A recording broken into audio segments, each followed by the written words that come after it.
Good evening, and welcome to Bedtime Stories, a presentation of the Florida Gulf Coast chapter of Sisters in Crime. I'm Teresa Michael, president of the chapter and your host. Each weeknight during the Southwest Florida Reading Festival, you will hear a bedtime story from one of our Sisters in Crime authors. Before we get started, I'd first like to offer a big thank you to our festival hosts for providing Sisters in Crime with the opportunity to participate in the festival. The hardworking staff of the Lee County Library System has done an exceptional job organizing the festival. As a reader, author, and Sister in Crime member, I thank you. I also want to tell you a little bit about Sisters in Crime. Our organization is filled with people just like you and me who love mystery, murder, and mayhem. Sisters in Crime was founded in 1986 by 26 women mystery authors, among them Sarah Paretsky, Nancy Picard, and Charlotte McLeod. Its mission to support women mystery writers in the largely man's world of publishing. Back then, even the greatest of women writers struggled for equity in publishing contracts, marketing resources, book award nominations, and access to bookstores, libraries, and reviews. Now, 35 years later, crime writing is no longer a man's world. Women crime writers are thriving, and Sisters in Crime supports more than 4,200 members and 60 chapters worldwide. We are an inclusive, diverse group, bound together by the love of a good crime fiction read. I encourage you to join this truly unique community which shares your passion for mystery, thrillers, and suspense. Learn more about Sisters in Crime and the local chapter in your area on our national website at sistersincrime.org. And now, this is Bedtime Stories. Carole Lynn Jones is the author of This New Job's Murder, the Melody Shore Mysteries, to be released with Flying Ketchup Press in 2021. Tonight, she's reading Codeword, Redfish Rodeo. Down south, the fish are biting and life is happily swimming along. Up north, Bert Bertoli is drowning in debt and trying to keep his head above water. Will this scheme to save his family-owned amusement park sink him instead? Hi everyone, I'm Carole Lynn Jones and I'm so glad you could join me for tonight's bedtime story. Sit back, relax, and I hope you enjoy my story. Codeword, Redfish Rodeo. Bert turned the fan knob to 9 and got up to close the window. The sounds of children's laughs and the smell of fresh cut fries drifted through the air and brought back memories of happier times. He could turn the air conditioning back on to drown out the noise, but that cost money, something Pleasureland was low on. Look at them out there, their smiling faces, Bert said to no one. He looked around the empty 8-foot by 11-foot executive office he had occupied for the last 8 years since his father passed away. There was no one but him now. Him and the stack of unpaid bills that sat on his desk. He had told his part-time secretary last week that although she was the best office assistant he had ever had, he was letting her go. He'd be fine to handle things himself. That was a joke. Bert could barely type 30 words a minute. And forget the promos she ran monthly. He didn't know how to access Instagram, Facebook, or any of the other social media sites she ran the promotions on. He still had a flip phone. He ate his lunch, his usual turkey sub and Diet Coke. Then he scratched his weekly $20 scratch-off ticket from the Gas and Go. It figures. Bert tossed the loser ticket in the garbage. Outside the window, the Oriental Dragon traversed the metal track for probably the 100th time that day. In another month, I won't have the money to pay the guys who inspect the track. Then what?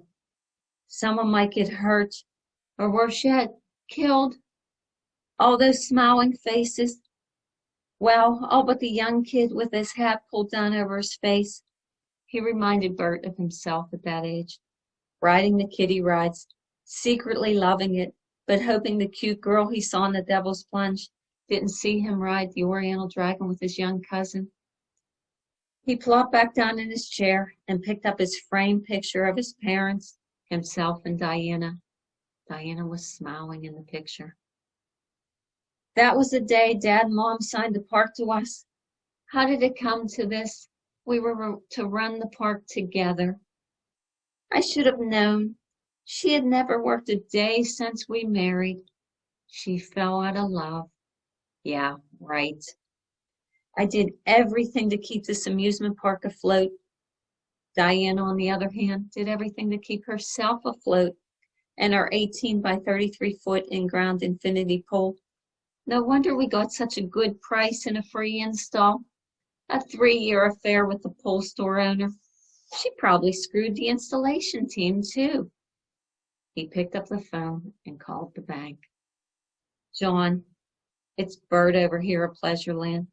Hey, Bert, how you doing? Okay, I guess. Listen, John. Man, it would be a great day to be at your park. Too much work here. But maybe next week, me and the wife. If the weather stays good. You still got those fresh cut fries with gravy? Bert looked down at his bulging stomach. He too loved the fries with gravy, maybe a little too much.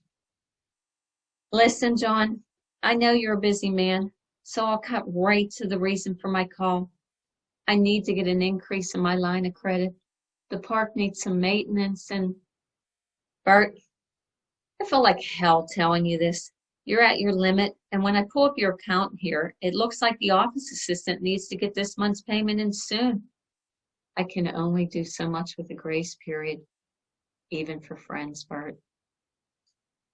Bert thanked him for his time and told him to stop out at the park soon. Then he slumped down further in his chair. He was out of ideas and out of time. It was against every principle he stood for, but he had no other choice. He picked up the phone again.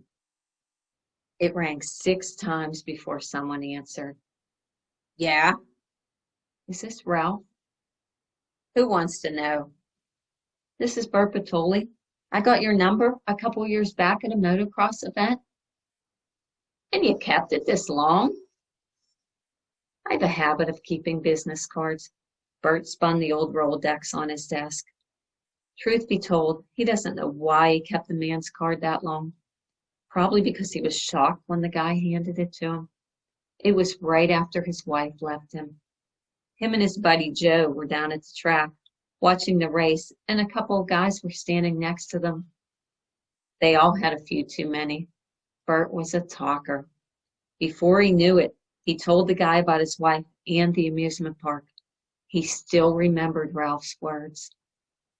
Listen, buddy, that ain't right. I know some people who can make her and her boyfriend regret what they've done. Then he slipped his card into Bert's hand. Bert kept it. He had never known anyone of the criminal element.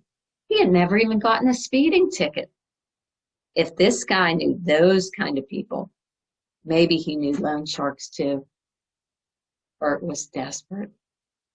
I'm calling because I need to secure a loan. With me? Well, I thought you might know someone. How much we talking? $200,000 if that isn't too much. Interest rates are pretty high now. I don't know if I can. Shut up. What? Listen, if you want to talk business, come to my store. You got my card. You know where to find me. Ralph hung up. 2 days later, Bert found himself at Ralph's cycle shop, about an hour from Pleasureland. I'm Bert Patoli. I called a few days ago. Bert took a deep breath in, held it, and exhaled 3 times to get his breathing in control. This ain't yoga class, and I remember the call. Ralph put down his ratchet and wiped the grease from his hands. He was dressed like any other auto mechanic. His shirt pocket had an emblem that said Ralph. His garage was spotless. Maybe this wasn't a good idea after all. Ralph walked over, straddled the supermoto, and gunned the engine. Are you able to help me? Bert looked towards a black powder Suzuki model with a skull painted on the gas tank. Go ahead, sit on it. You know you want to. Ralph grinned. Do you ride? Who, me, nah, but I like the look. Bert sat carefully on the bike's black leather seat. So do the women, Ralph replied. I bet, Bert said. He hadn't had a date since Diana left him. A couple of times he thought about those dating websites or talking to a pretty woman when at the bar with a single buddy, but then he changed his mind. Once he told them he owned Pleasureland, they either might think he was some pervert, or if they knew it was an amusement park, that he had a lot of money, like Diana thought. Bert sighed. Hey, buddy, you come here for a reason? I got things to do. Bert told Ralph his problem. Ralph listened and then said something Bert wasn't expecting. I know some people who can loan you money, but it'd be a 40% interest rate, and they'd want all their money back in 3 months. I can't afford that. Ralph had another idea. No, that's crazy. My family has owned that park for 60 years. I can't torch it. Bert shook his head back and forth. No way, no way. Just a small fire. The insurance will take care of all your problems. How much you insured for anyways? $1 million. You can never be too cautious. Bert traced a skull outline on the motorcycle with his finger. You can walk away from all your troubles. You like to fish. Ralph gunned the motorcycle engine again. Yeah, when I can, Bert replied. Well, I got this buddy down in Corpus Christi, lives on the bay, says the Reds are biting down there like crazy. Redfish Rodeo. He worked hard too long. Life in the South is relaxed. It's time to enjoy. I couldn't. Here's the deal if you want it. I take care of it and I get $75,000. The insurance will pay. Tell them you're going to rebuild. Then you wait a few months. You get the word out you're in bad health, the cost of lumber, you know. Everyone will be sad to see a long tradition gone for good. Hell, they might even start a GoFundMe page. More money. Ralph laughed. Bert didn't like it. His grandfather had saved to buy that land and put everything the family had into building it to what it was today.